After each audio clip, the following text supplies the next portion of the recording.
Here's an explanation on the list pattern.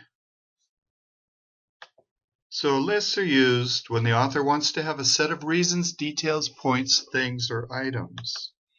So the author chooses the order of the items. And this is important because then it's the author's choice of where the items come in. There's not another reason why they have to be in this particular order. They can be changed around. So if the items are in a different order, that shouldn't hurt the comprehension of the reader. So addition transitions can be used to help the reader know when a new item has been added to the list. And so here's quite a few of the addition transition words.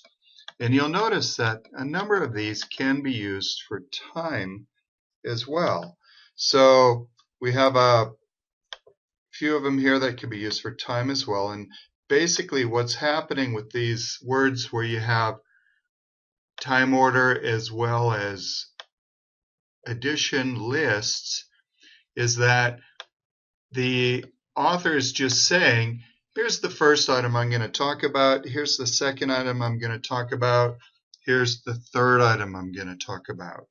But they don't have to be in that order. The author's just saying, I'm going to tell you about them in this order.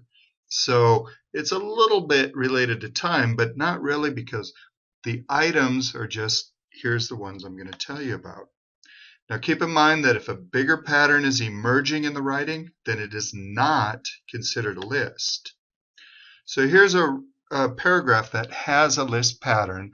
Go ahead and pause your video and read through it.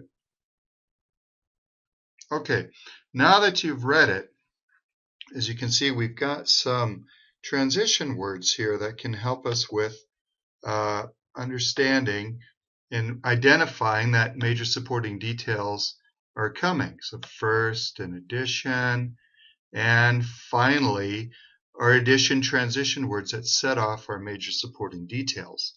Now, these major details can be moved around. We can take them out. The first one talks about how weightlifting is a benefit for the muscles. The second major detail is how weightlifting is a benefit to the bones. And the third major detail is about how weightlifting helps the overall well-being of the person. So now we have these transition words cannot be changed around. First has to have set off the first major supporting detail. Finally has to be for the last one.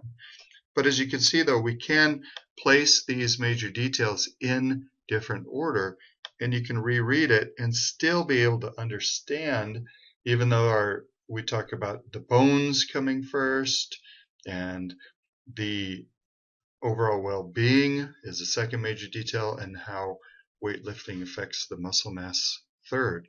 So what the author is doing is just saying, here are three benefits, boom, boom, boom. And that's a list pattern.